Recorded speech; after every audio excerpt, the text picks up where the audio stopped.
Olá a todos, bem-vindos de volta ao meu canal para um novo mistério com Molly Westbrook. Se você é novo por aqui, se nunca viu meu rosto na sua tela antes, então oi, meu nome é Molly Westbrook e eu posto vídeos de crimes reais como este toda semana. Então, se você acha que isso é algo que pode te interessar, por favor, inscreva-se no canal. E não se esqueça de ativar o sininho de notificações para que o YouTube te avise sempre que eu postar um novo vídeo.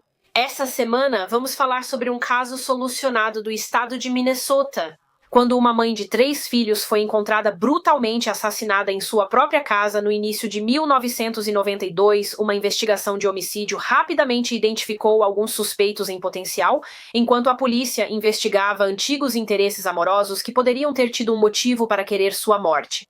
Mas apesar disso, no final das contas, eles simplesmente não tinham provas concretas para conseguir ligar alguém ao crime, o que fez com que o caso esfriasse e permanecesse sem solução. Anos e anos se passaram com pouco ou nenhum avanço na investigação, mas então, quase uma década após o crime, a polícia recebeu aleatoriamente uma dica de um membro do público que abriu o caso completamente e apontou o dedo de suspeita para uma pessoa que ninguém poderia imaginar. Todos na comunidade viam esse indivíduo como um cidadão exemplar, simpático, amigável e frequentador da igreja. No entanto, tudo era fachada, uma máscara para ocultar que, na verdade, ele era um predador sexual e assassino a sangue frio. Junte-se a mim enquanto mergulhamos no trágico caso de Linda Jensen. Mas, rapidamente, antes de entrarmos no caso, por favor, ouça atentamente o que vem a seguir. Este vídeo contém temas pesados como estupro, abuso sexual e violência e abuso doméstico. Aconselha-se descrição ao espectador.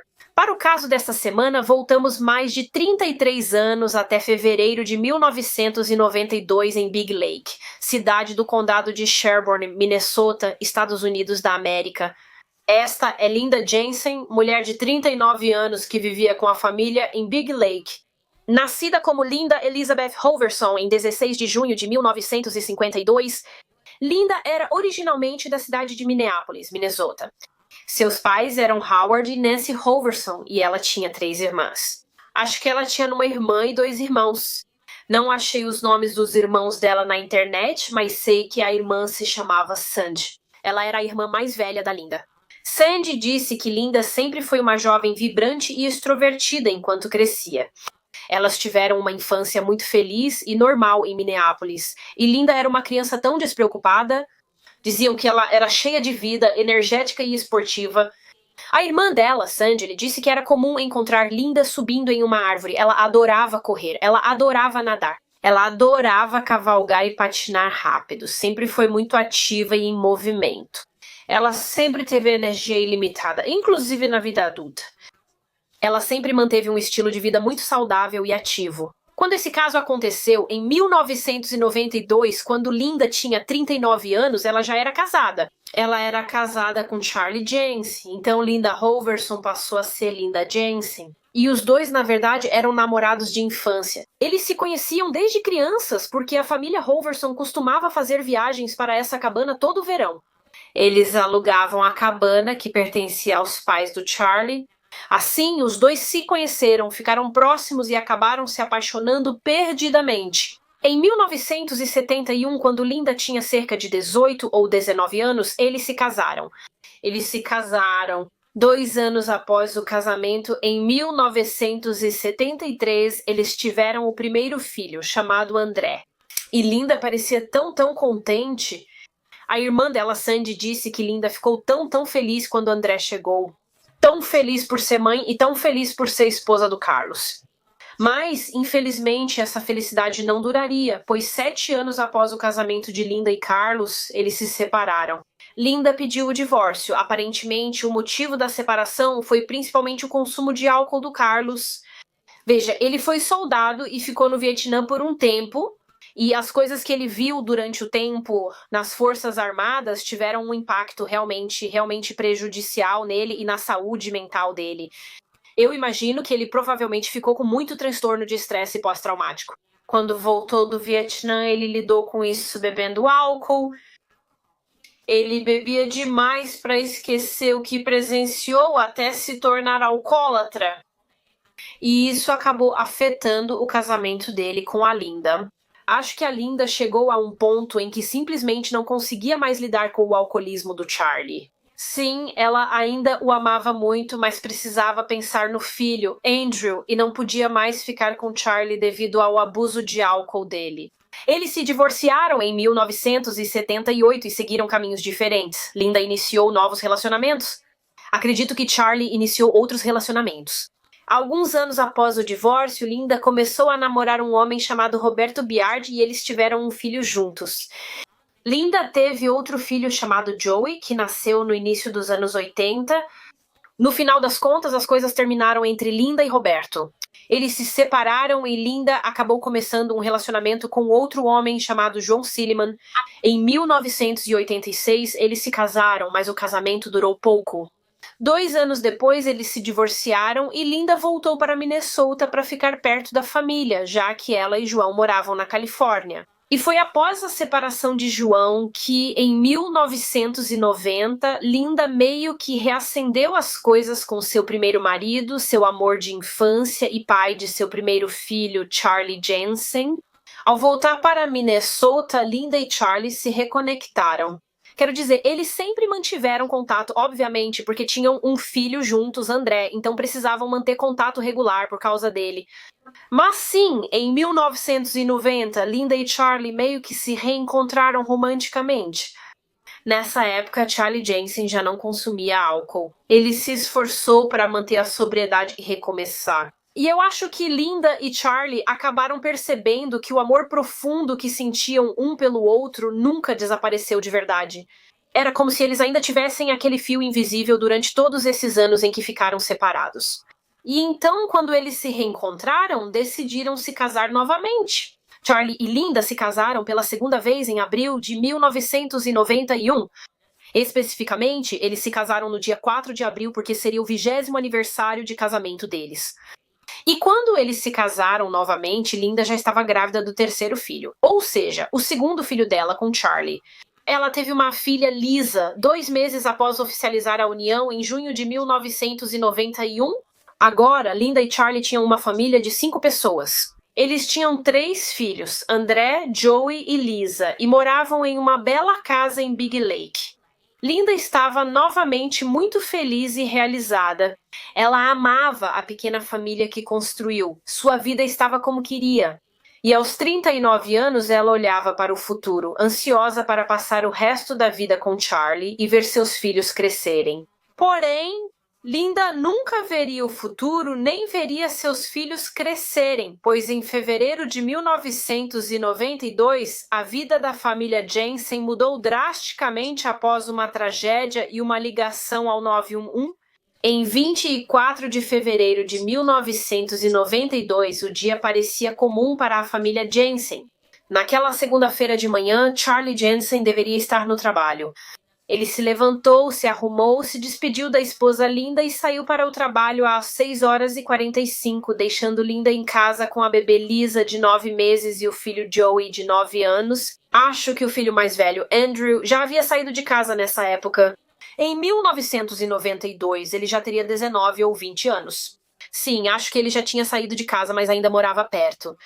Assim que o marido saiu para trabalhar, Linda cuidava da filha e do Joey, de 9 anos. Ela preparou Joey para a escola e ele saiu cerca de 1 hora depois, às 7h45. Acho que ele pegou um ônibus escolar, então só Linda e a bebê Lisa ficaram em casa o dia todo. Quero dizer, de novo, era um dia como qualquer outro, de verdade. Enquanto o Charlie saía para trabalhar durante a semana, a Linda ficava em casa cuidando da Lisa. O Charlie tentou ligar para a esposa algumas horas depois de sair de casa, por volta das 9h45 da manhã. Ele não teve resposta, Linda não atendeu o telefone. Ele tentou mais vezes depois, mas de novo não teve resposta.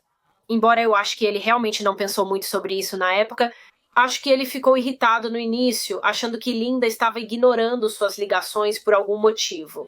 Ela devia só estar ocupada com o bebê, então Charlie seguiu seu dia de trabalho. Charlie chegou em casa do trabalho logo após as 16 horas daquela segunda-feira.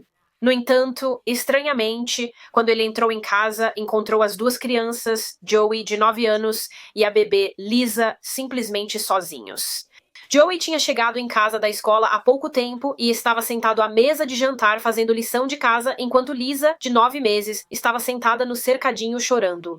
E o que era realmente estranho é que Charlie percebeu que Lisa ainda estava com as mesmas roupas que usava naquela manhã, quando ele saiu para o trabalho, o que era muito esquisito. Bebês normalmente precisam ser trocados várias vezes ao dia porque se sujam e podem vomitar nas roupas. Então, algo parecia estranho aqui, algo não estava certo. Por que as crianças estavam sozinhas em casa? Por que a Linda não estava com elas? Muito confusa, Charlie começou a procurar a Linda pela casa, entrando em todos os cômodos e chamando pelo nome dela. E finalmente, quando ele chegou ao quarto deles, fez a descoberta mais horrível de todas. Charlie entrou no quarto deles e, deitada no chão ao lado da cama, ele encontrou o corpo nu de sua esposa, Linda Jensen, de 39 anos, e ela estava morta. Ela estava morta e coberta de sangue. Ficava claro que algo realmente cruel havia acontecido com Linda. Ela foi brutalmente atacada em casa. Então, em estado de incredulidade e puro pânico, Charlie Jensen imediatamente pegou o telefone e ligou para o 911 dizendo à operadora que sua esposa estava morta. Ela estava fria ao toque. Emergência foi acionada imediatamente. Charlie e as crianças foram retirados às pressas pela polícia enquanto a casa era isolada. Os policiais observaram o corpo sem vida de Linda no chão do quarto e ficou claro, só de olhar para o corpo dela, o que havia acontecido ali. Ela claramente havia sido vítima de um ataque brutal com faca. Ela estava deitada de costas, com várias perfurações de faca no corpo, principalmente no peito, e a arma foi encontrada na cena. Na verdade, a arma do crime ainda estava dentro do corpo de Linda. O assassino, na verdade, cobriu o corpo de Linda com um edredom, um cobertor, e ele cravou a faca através do edredom no peito de Linda. Que o edredom estava preso ao corpo dela, a faca estava prendendo o edredom nela, então sim, a polícia acreditava que essa era a causa da morte dela, esses ferimentos de faca no peito. No entanto, a autópsia dela mais tarde revelaria uma história diferente. Veja, o legista na verdade determinou que Linda havia sido estrangulada, ela foi agarrada pelo pescoço e sufocada. E essa, de fato, foi a causa da morte dela, não os ferimentos de faca. Ela foi estrangulada até a morte. Na verdade, acredita-se que ela provavelmente foi esfaqueada post-mortem depois que já estava morta. Talvez o agressor tenha infligido os ferimentos de faca porque queria ter certeza de que Linda realmente estava morta, ou talvez porque estava com raiva de Linda. Ele sentia tanta raiva dela por qualquer motivo e estava descontando essa raiva no corpo dela a cada facada. A propósito, a faca era da Linda. O assassino não a levou para o local do crime. Ela veio de um bloco de facas na cozinha da casa, então sim, ele não chegou armado à cena do crime. Claro, como Linda foi encontrada nua no chão, a polícia suspeitava fortemente de motivação sexual para o crime. E isso também foi confirmado durante a autópsia dela. Linda foi estuprada pelo agressor e eles conseguiram detectar vestígios de sêmen do assassino em seu corpo. Quanto ao horário da morte, sabemos que o corpo de Linda estava frio ao toque quando Charlie a encontrou logo após as 16 horas, indicando que ela já estava morta há pelo menos algumas horas. E isso foi novamente confirmado na autópsia. O médico legista estimou que o horário da morte de Linda foi entre 8 e 10 horas da manhã. Naquela manhã de segunda-feira, pouco depois que Charlie saiu de casa para trabalhar, e é claro que foi por isso que Linda não atendeu as ligações dele naquela manhã, porque ela já estava morta. Ela tinha sido morta no quarto dela, com o bebê de 9 meses apenas no outro cômodo. Quero dizer, só esse fato já mostra o quão verdadeiramente perverso, cruel e insensível esse criminoso era. Que ele estrangulou, estuprou e esfaqueou brutalmente essa mãe de 3 filhos enquanto uma das crianças estava na casa e depois deixou Lisa lá com o corpo da mãe. É inacreditável, não é mesmo? Agora, eu realmente não sei se o Joey, de 9 anos, viu o corpo da mãe, porque, como sabemos, ele chegou da escola pouco antes do Charlie voltar e encontrar a Linda morta. Nada na internet diz que Joey viu o corpo da Linda, então só espero em Deus que ele não tenha visto nem entrado no quarto, pois imagino o trauma que isso causaria se visse a mãe assim. Estava claro que a Linda foi atacada e morta no quarto dela, já que não parecia haver sinais de luta violenta em nenhuma outra parte da casa.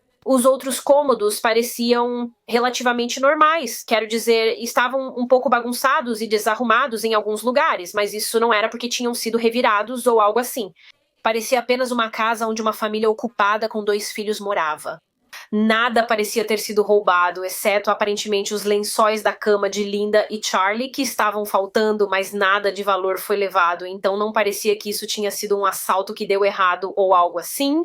Também não havia sinais de arrombamento, o que sugeria que talvez o assassino fosse conhecido de Linda. Eles não eram estranhos para ela, então ela os deixou entrar de boa vontade. Assim, uma investigação de homicídio foi oficialmente iniciada e a polícia começou suas investigações para tentar identificar o indivíduo que cometeu esse crime. Quem havia tirado cruelmente a vida dessa mãe de 3 filhos? Naturalmente, uma das primeiras pessoas investigadas foi o marido de Linda, Charlie Jensen. Eles precisavam investigá-lo como possível suspeito, já que era parceiro dela. No passado, tiveram problemas por causa do vício em álcool de Charlie. Sim, isso foi há anos, mas será que o relacionamento deles estava em crise em 1992, levando Charlie a matar sua esposa? Então a polícia entrevistou Charlie. Eles pediram para ele contar o que aconteceu no dia da morte da esposa, que nós obviamente já discutimos. Ele saiu para o trabalho por volta das 6h45 e voltou às 16 horas para encontrar Linda morta. A polícia passou a desconfiar bastante de Charlie durante o interrogatório, pois ele afirmou que poderiam encontrar seu DNA e impressões digitais na faca do crime, já que, ao encontrar a esposa morta, tocou na faca cravada em seu peito e admitiu ter colocado o edredom. Acho que ele queria saber se ela estava viva, mas os detetives pensaram: será que ele alegou ter tocado na arma do crime só para justificar suas digitais na faca, quando na verdade foi ele quem esfaqueou Linda? Então, a polícia realmente tinha suas dúvidas sobre Charlie Jensen e sua história. Porém, no final das contas, o álibi dele foi confirmado. Sabemos que Linda foi assassinada entre as 8 e 10 horas da manhã, e os colegas de trabalho de Charlie conseguiram confirmar que ele estava no trabalho durante esse período. Ele trabalhou o dia todo e saiu às 4 para casa. Então, ele não teve a oportunidade de cometer esse crime. E além de seu álibi sólido, ele também passou no teste do polígrafo, então o marido da Linda, Charlie Jensen, foi descartado como suspeito. Enquanto isso, enquanto a polícia estava apenas começando a investigação, como você pode imaginar, a notícia desse assassinato se espalhou muito rapidamente por Big Lake, deixando todos na comunidade em estado de choque, já que era conhecida por ser uma área relativamente segura, ou pelo menos era o que se pensava. O assassinato brutal dessa mãe gentil de 3 filhos em sua casa chocou profundamente toda a comunidade. Graças à divulgação do caso, a polícia recebeu dicas do público, destacando uma que consideraram significativa. Apenas um dia depois que o corpo de Linda foi encontrado, uma mulher, uma carteiro que trabalhava na região, procurou a polícia para dizer que, na manhã de 24 de fevereiro de 1992, a manhã em que Linda foi morta, ela estava entregando correspondência na casa dos Jensen quando viu uma caminhonete saindo da garagem dos Jensen e indo embora. Pouco antes do meio-dia, por volta das 11h30, havia um homem na caminhonete. Ela o descreveu como um homem branco, provavelmente entre o final dos 30 e início dos 40 anos. Ele tinha uma barba, abre aspas, desgrenhada, e a caminhonete que ele dirigia era de cor bege e parecia ser bem antiga. Então, pensando que talvez esse homem fosse o assassino de Linda, a polícia fez um retrato falado dele com base na descrição da carteiro e o divulgou ao público. A polícia também fazia investigações de porta em porta com vizinhos dos Jensens, perguntando se viram algo ou alguém suspeito, incluindo o caminhoneiro, mas infelizmente ninguém viu. A polícia realmente não recebeu nenhuma informação significativa dos vizinhos, então, para ser sincera, eles não conseguiram avançar com a pista da caminhonete. Parecia um beco sem saída, né? Enquanto isso, os investigadores seguiram investigando outras pessoas da vida de Linda, outros homens. Já haviam descartado o marido da Linda, Charlie, como envolvido na morte dela. Mas e quanto a outros antigos interesses amorosos que ela teve? Eles começaram a investigar Robert Beard.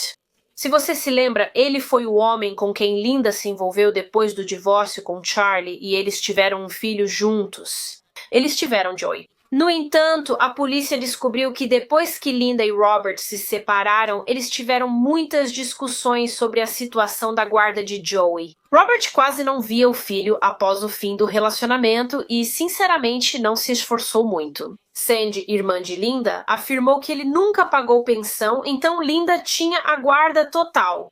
Na verdade, Robert abriu mão de qualquer forma de guarda do filho. Ele não foi um pai para Joey. Joey mal o conhecia. No entanto, o marido de Linda, Charlie, informou aos detetives que antes da morte de sua esposa, Robert Beard havia entrado em contato com Linda exigindo que queria voltar a ver o filho.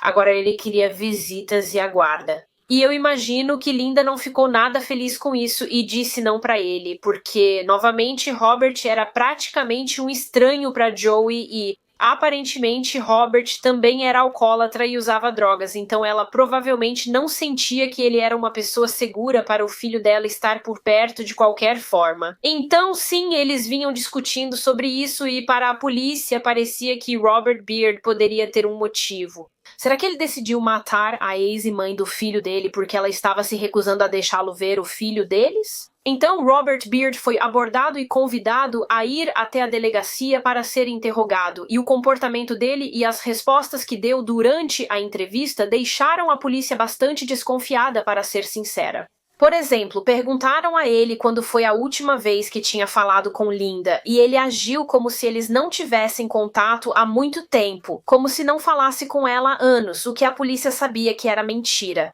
Eles sabiam que ele ligou para ela algumas vezes antes da morte dela para combinar de ver Joey. Por que ele estava mentindo? Se não há nada a esconder, por que mentir? Ele também não tinha realmente um álibi para o horário do assassinato, porque disse que tinha ficado em casa sozinho naquele dia. Então, sabe, não havia ninguém que pudesse verificar isso, confirmar os movimentos dele. E ele também acabou ficando bastante pouco colaborativo durante a entrevista. Ele respondeu a algumas perguntas, mas logo contratou um advogado e se recusou a dizer qualquer outra coisa, o que novamente aumentou a suspeita dos detetives. Quer dizer, claro, ele tinha todo o direito de contratar um advogado e não comentar, mas será que isso indicava que ele era culpado e não queria dizer nada que o incriminasse? Mas, ao mesmo tempo, apesar das suspeitas, a polícia não tinha nenhuma prova concreta de que ele tinha feito isso com a Linda, então eles não podiam fazer nada. Eles não podiam prendê-lo, então, por enquanto, Roberto Beard estava livre enquanto a investigação seguia. O próximo na lista de possíveis suspeitos era o outro homem com quem Linda teve um relacionamento depois de Roberto e antes de voltar com Charlie Jensen, João Silliman, com quem, como sabemos, ela também se casou. Casaram-se em 1986 e ficaram juntos 2 anos. E, para ser sincera, eles não tiveram um relacionamento muito bom, para falar a verdade, devido ao fato de que John era bastante abusivo com Linda durante o casamento. Eles tinham discussões e brigas frequentes, e parece que John meio que isolou Linda da família dela lá em Minnesota, já que eles moravam na Califórnia. Ela quase não via a família. E a irmã de Linda, Sandy, disse que quando falava com Linda ao telefone, não podia deixar de notar o quanto Linda parecia triste. A voz dela sempre soava triste. Era evidente que ela não era feliz com John e provavelmente se sentia muito só na Califórnia. Mas também surgiram problemas no relacionamento porque John queria muito que ele e Linda tivessem um filho juntos. No entanto, Linda não queria isso. Ela não queria outro filho e deixava isso bem claro, mas mesmo assim, John continuava pressionando e pressionando ela. Então, Linda tentou encontrar um meio termo. Até então, ela já tinha 2 filhos, André com Charlie e João com Rob. Roberto, e como já discutimos, Roberto realmente não tinha nenhum envolvimento com João.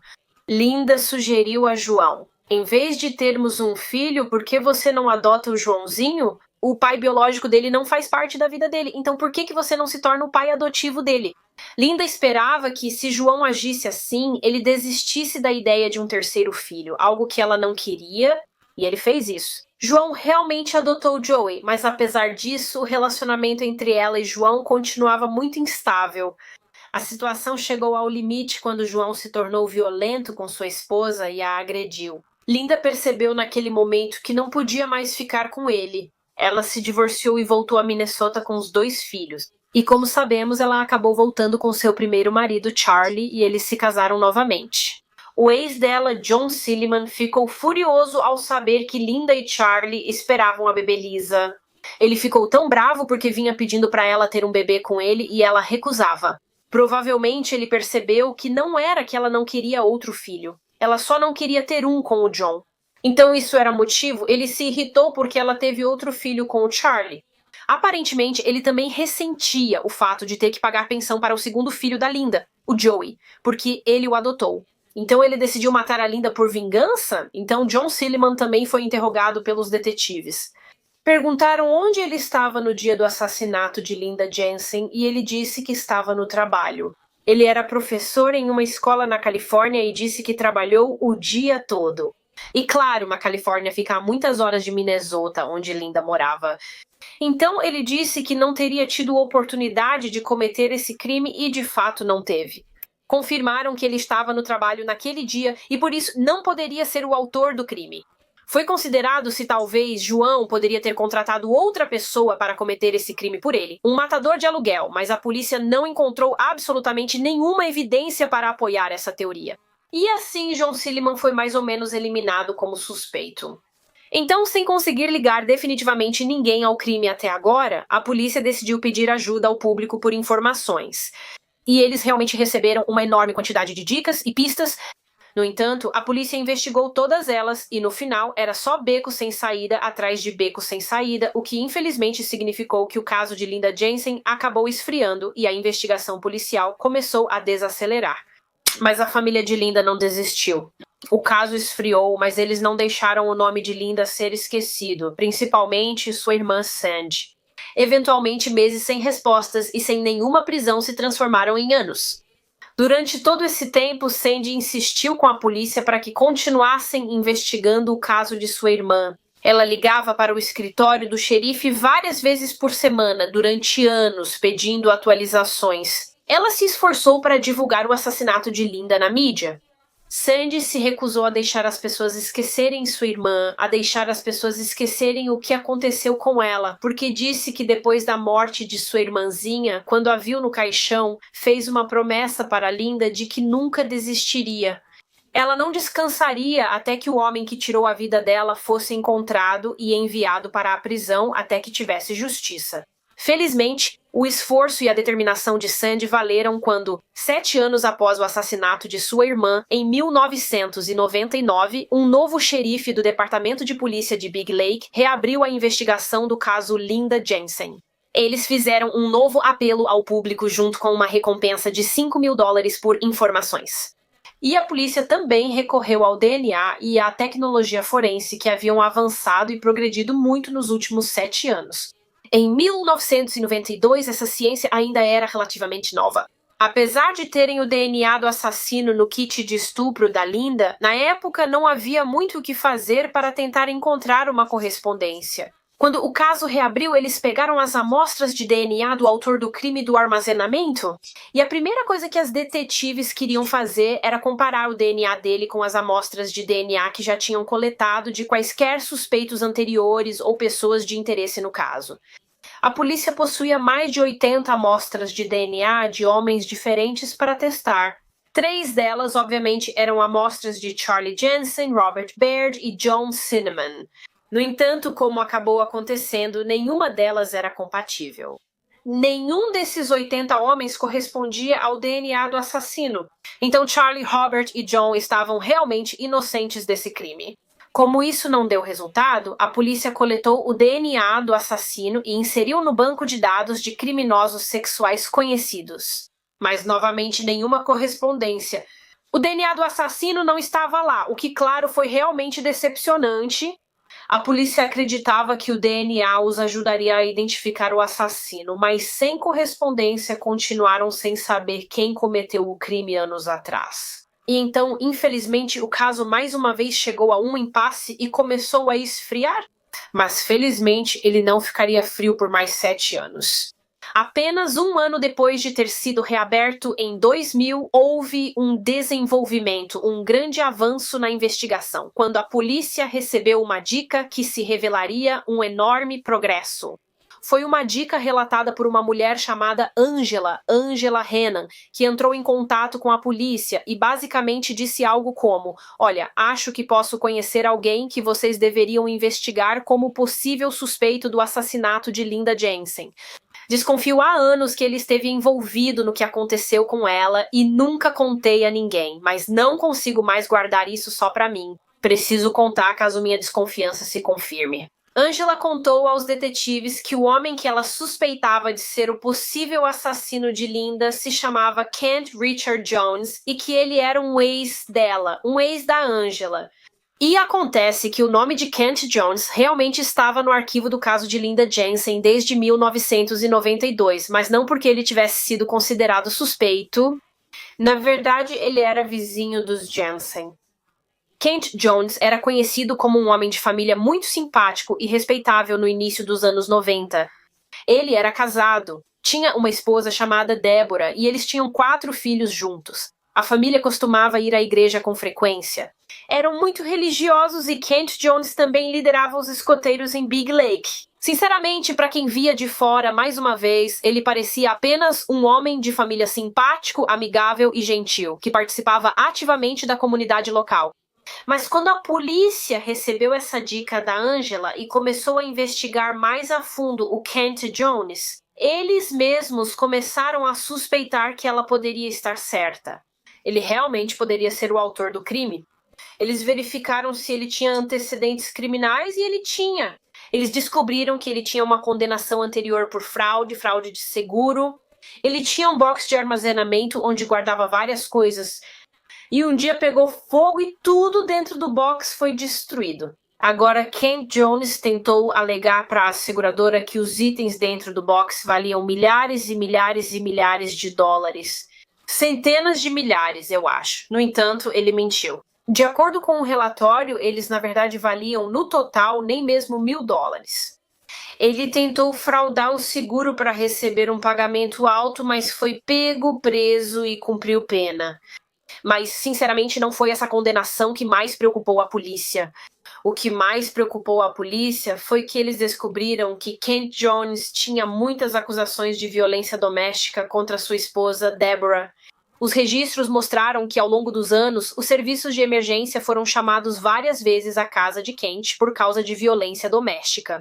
Ele foi fisicamente abusivo com sua esposa em várias ocasiões e chegou a ser preso. No entanto, ele nunca chegou a cumprir pena de prisão porque, em todas as vezes, sua esposa Deborah retirava as acusações contra ele. Acho que era por medo. Ela devia temer muito ele para não denunciar, por isso ele sempre escapava. Mas houve uma ocasião de suposto abuso doméstico no relacionamento deles que chamou mais a atenção da polícia. Eles descobriram que, em uma dessas ligações por violência doméstica, Deborah realmente precisou ser levada ao hospital porque sofreu um ferimento de faca. Depois de ser tratada no hospital por esse ferimento, ela afirmou que tinha sido um acidente. Ela disse à polícia que tinha escorregado acidentalmente e caído sobre uma faca que estava colocada na lava-louças com a lâmina para cima. Claro, ninguém realmente acreditou nisso. Acredita-se que ela estava apenas mentindo de novo para proteger o marido e que, na verdade, ele a esfaqueou com uma faca. Mais uma vez, se esse fosse o caso, ela se recusou a prestar queixa e Kent Jones conseguiu sair impune. Isso só mostrou aos detetives que sua imagem de homem de família simpático e charmoso era uma farsa. Na realidade, ele podia ser uma pessoa muito, muito violenta e agressiva. Ele podia ser violento com mulheres. Acredita-se que ele atacou a própria esposa com uma faca. Então será que ele também atacou sua vizinha Linda Jensen? Será que Kent Jones foi o homem que estuprou, estrangulou e esfaqueou Linda Jensen todos aqueles anos atrás, em 1992? Como a família Jones morava ao lado dos Jensons quando Linda foi morta, a polícia os entrevistou como parte da investigação, por isso o nome de Kent Jones estava no antigo arquivo do caso. Pouco depois do assassinato de Linda, os policiais bateram na porta dos Jones e perguntaram a Kent Jones e a esposa dele, Deborah, se eles lembravam de ter visto algo ou alguém suspeito no dia em que Linda Jensen foi morta, mas eles disseram que não. Kent disse à polícia que não conhecia Linda e afirmou que quando ela foi assassinada, estava em casa. Sua esposa, Deborah, confirmou. Ela confirmou a história dele, mas quero dizer, agora esse álibi acho que não tinha muito peso. Sabemos que a esposa dele mentia por ele, provavelmente por medo, mas como mencionei antes, ele nunca foi considerado suspeito ou pessoa de interesse em 1992. A polícia não tinha motivo para suspeitar que ele poderia ser o assassino, mas agora, 8 anos depois, em 2000, eles receberam aquela dica de Angela Hannan de que ela tinha uma suspeita de que Kent Jones poderia ter sido o responsável pelo crime. Agora, como eu disse, Angela era na verdade uma ex de Kent Jones. Veja, além de ser fisicamente abusivo com a esposa, ele também era infiel a ela. Ele iniciou um caso com Angela em 1992, pouco depois da morte de Linda. Angela contou à polícia que certa vez, enquanto estava com Kent, mencionou o assassinato recente de Linda Jensen, já que todos em Big Lake comentavam sobre o assunto. Era uma grande notícia e, sabendo que Kent era vizinho dela, Angela perguntou se ele conhecia Linda, o que ele negou, dizendo que não a conhecia, mas Angela percebeu como o comportamento de Kent mudou completamente quando ela mencionou o homicídio de Linda. Ela disse que Kent ficou muito bravo com ela por ter tocado no assunto. Ele começou a gritar com ela. E sim, ele simplesmente perdeu o controle, o que, claro, Angela achou muito estranho, uma reação realmente estranha de se ter. Mas o que foi ainda mais estranho é que alguns meses depois, o assunto do assassinato de Linda Jensen surgiu novamente na conversa, e dessa vez, Kent Jones disse que na verdade conhecia Linda. Ele contou para Angela que a viu correndo em frente à casa dele algumas vezes e conversou com ela antes do assassinato. Então, por causa dessa mudança na história dele, negando conhecer a Linda em um momento e depois dizendo que conhecia ela, a Angela sempre ficou com um pressentimento ruim, aquela sensação no fundo do estômago de que talvez o Kent tivesse envolvimento no assassinato da Linda. Ela manteve esses pensamentos por muito tempo, mas 8 anos após o assassinato de Linda, em 2000, decidiu ir à polícia e relatar suas suspeitas. Então agora os detetives tinham um novo suspeito no caso, Kent Jones. Logo após receberem a informação, os detetives foram falar com Kent Jones em sua casa. Eles bateram na porta, se apresentaram para ele e para sua esposa Deborah. Eles ainda estavam juntos. Eles disseram ao casal que investigavam o caso não resolvido de Linda Jensen, de 8 anos, e perguntaram a Kent Jones se ele a conhecia em 1992. Kent respondeu que não. Ele repetiu aos policiais o que disse em 1992 durante as investigações. Não conhecia Linda nem havia falado com ela antes. No entanto, a esposa dele o desmentiu sobre isso. Quando Kent Jones disse que não conhecia Linda, Deborah o interrompeu e disse: "Ah não, Kent, você não se lembra? Linda apareceu pouco antes de morrer, pois sabia que você liderava os escoteiros e queria que Joey, seu filho de 9 anos, participasse." Mais uma vez, os detetives notaram claramente a mudança no comportamento dele após a fala da esposa. Dava pra ver que Kent ficou bravo com Deborah por ter mencionado isso porque, como eu disse, pegou ele de surpresa? Isso forçou ele a mudar a história. Agora ele disse pra polícia que, ok, sim, ele conhecia a Linda. Ele já tinha visto ela correndo antes. Ela costumava passar de corrida na frente da casa deles. Sim, ele falou brevemente com ela sobre o filho entrar nos escoteiros, mas foi só isso. Ainda mal se conheciam. Então, pego em uma mentira, a polícia simplesmente perguntou diretamente para Ken se ele já tinha tido algum tipo de relação sexual com Linda Jensen e ele disse que não. E então eles perguntaram se ele estaria disposto a fornecer uma amostra voluntária de DNA para que pudessem descartá-lo como o assassino dela. No entanto, Kent Jones recusou. Ele disse que não estava disposto a fornecer seu DNA. Ele foi a primeira pessoa em 8 anos de investigação do assassinato de Linda pela polícia a se recusar a fornecer uma amostra de DNA, o que deixou a polícia ainda mais convencida de que finalmente estavam no caminho certo, ainda mais convencida de que Kent Jones era o assassino. Agora, felizmente, os detetives conseguiram um mandado para coletar o DNA de Kent. Então, não importava que ele tivesse se recusado a dar uma amostra voluntária. Agora, ele era obrigado por lei a fornecer uma. Assim que coletaram o DNA dele, enviaram direto ao laboratório para comparação. E claro, era uma combinação. O DNA de Kent Jones era uma correspondência exata com o DNA do assassino de Linda, uma correspondência com o sêmen coletado do corpo dela durante o exame de estupro. Depois de 8 anos, a polícia finalmente identificou positivamente o assassino dela e Kent Jones foi preso. Em 25 de julho de 2000, ele foi preso por homicídio em primeiro grau e depois acusado de homicídio doloso em segundo grau e conduta sexual criminosa em primeiro grau. Mas ele continuou negando, continuou protestando sua inocência e disse que não tinha nada a ver com o assassinato de Linda Jensen. Quando começaram os procedimentos judiciais, ele se declarou inocente e foi a julgamento em maio de 2001.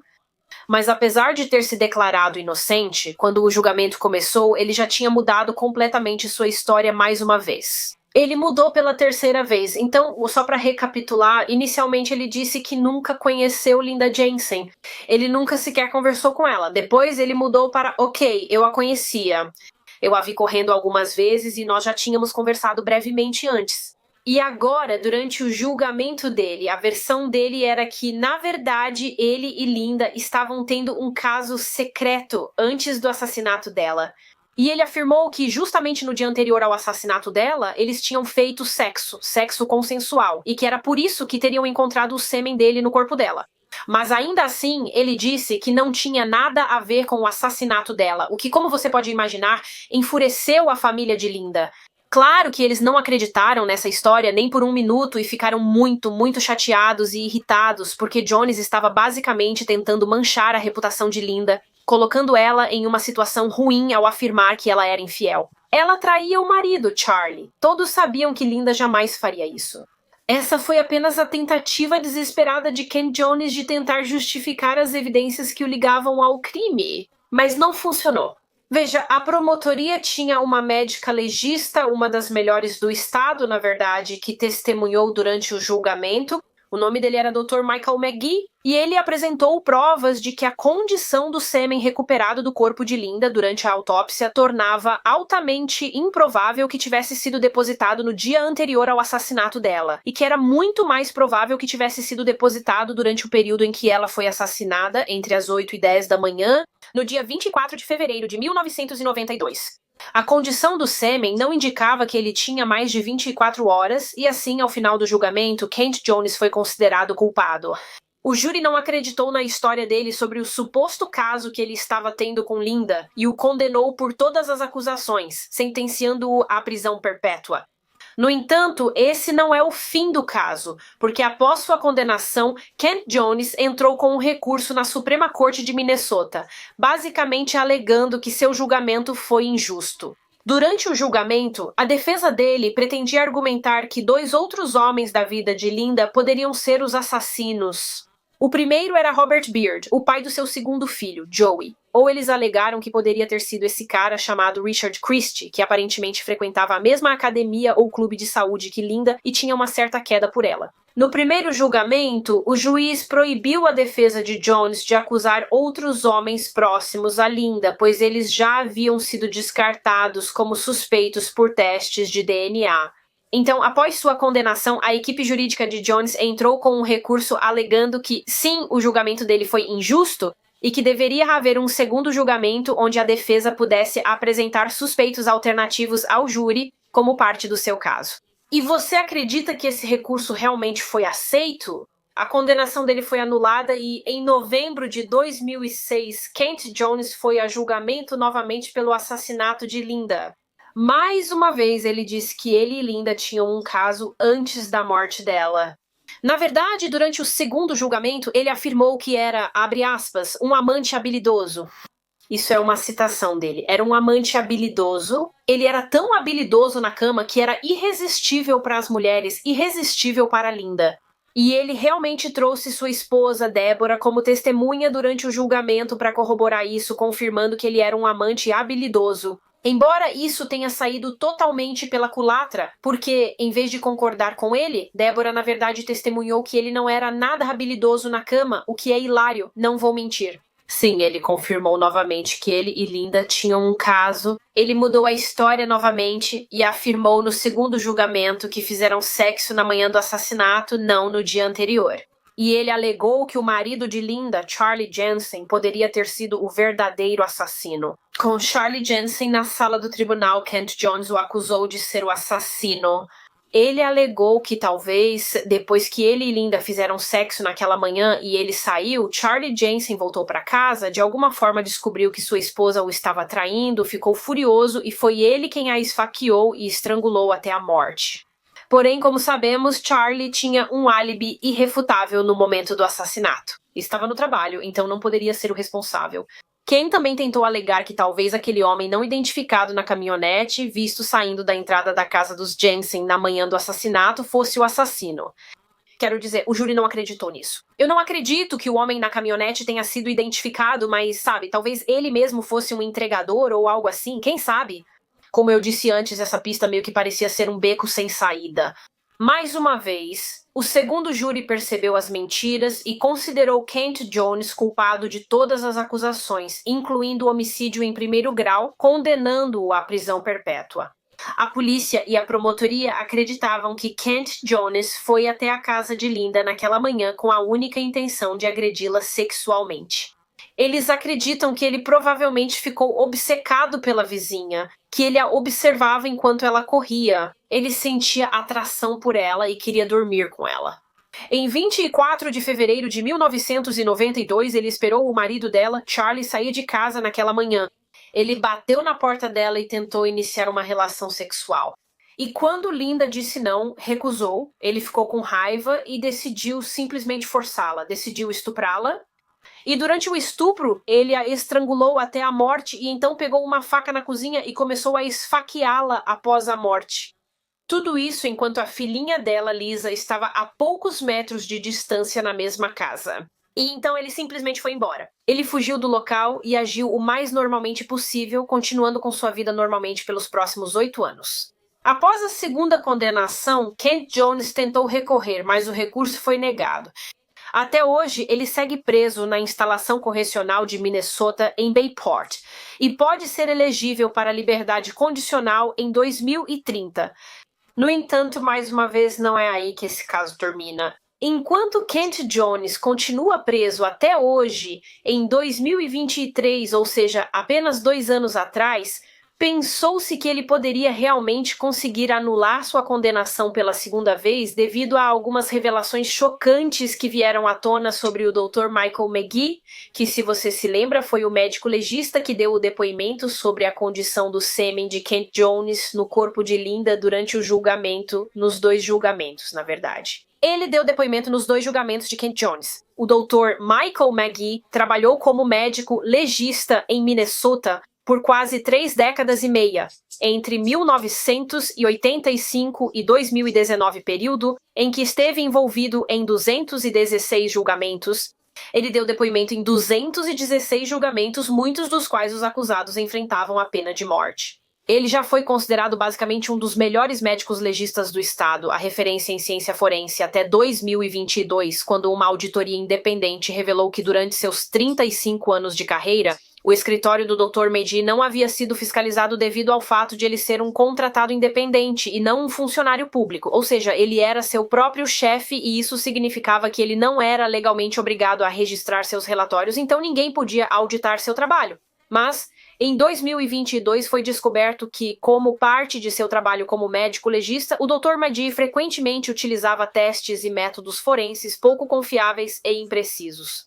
E, como ele era contratado de forma independente, alegava-se que ele poderia essencialmente manipular as evidências conforme a necessidade de quem o contratava, se é que isso faz sentido. Os métodos que ele usava eram frequentemente muito criticados por outros profissionais da área médica, porque eram tão imprecisos e não eram padrão da indústria. Por exemplo, aparentemente um método que o Dr. McGee costumava usar em casos de agressão sexual era o teste de fosfatase ácida, espero estar pronunciando corretamente, que é usado para detectar a presença de sêmen porque reage a uma enzima presente no sêmen. No entanto, é um teste considerado pouco confiável por outros profissionais da área médica, porque é apenas um indicador presuntivo, já que a mesma enzima que ele detecta no sêmen Também pode ser encontrada em secreções vaginais e pode ser produzida durante a decomposição do corpo. Então, um teste de fosfatase ácida precisaria ser confirmado com outros testes forenses para comprovar a presença de sêmen. Desculpa, sei que estou repetindo a palavra sêmen, mas é isso. Não se pode confiar nesse teste como única evidência. Mas, como o Dr. Magee usava regularmente esse método em seus casos, e só esse método, acho que isso pode ter feito com que ele determinasse, de forma imprecisa, a natureza e o período de uma morte, se fosse um caso de homicídio em que ele estivesse testemunhando. Portanto, o depoimento dele nos 216 julgamentos dos quais participou pode não ter sido confiável e talvez esses julgamentos não tenham sido justos, né? Já houve vários julgamentos em que o Dr. Magee participou e as condenações dos acusados foram anuladas por causa da má conduta dele. Então, em 2023, depois de tudo isso vir à tona, todas essas revelações chocantes, a participação do Dr. Magee neste caso, no caso de Linda Jensen, também foi revisada. Embora, para ser honesta, eu não consegui encontrar informações online sobre o resultado dessa revisão. Como eu disse, Kent Jones ainda continua preso até hoje, então só posso supor que foi concluído que não havia evidências de corrupção por parte do Dr. Magee nesse caso específico. A condenação de Kent Jones ainda está mantida e, sim, ele continua preso pelo assassinato da Linda. Mas, claro, vou manter vocês atualizados caso surjam mais notícias sobre isso. Mas foi uma reviravolta realmente chocante. Eu ainda acredito que a pessoa certa está atrás das grades pelo assassinato da Linda. Acredito que a polícia prendeu o cara certo, mas é inacreditável que o Dr. Magee tenha conseguido usar esses métodos pouco confiáveis por tanto tempo. Mas é isso, esse é o caso de Linda Jensen, um caso muito triste. Meu coração vai para a família da Linda, especialmente para os 3 filhos dela. O fato de terem que crescer sem a mãe é muito triste e muito injusto, tudo por causa de um homem que não soube lidar com a rejeição, que não aceitava um não como resposta. Mas é isso para este vídeo, como sempre, me contem nos comentários o que vocês acharam do caso, quero muito saber a opinião de vocês e conversar. E também fiquem à vontade para sugerir outros casos que vocês gostariam de ver aqui no canal. Podem deixar nos comentários. Muito obrigada por assistirem. Por favor, deixem um like no vídeo e se inscrevam se ainda não forem inscritos. E nos vemos de novo na semana que vem para mais um mistério com a Molly. Tchau!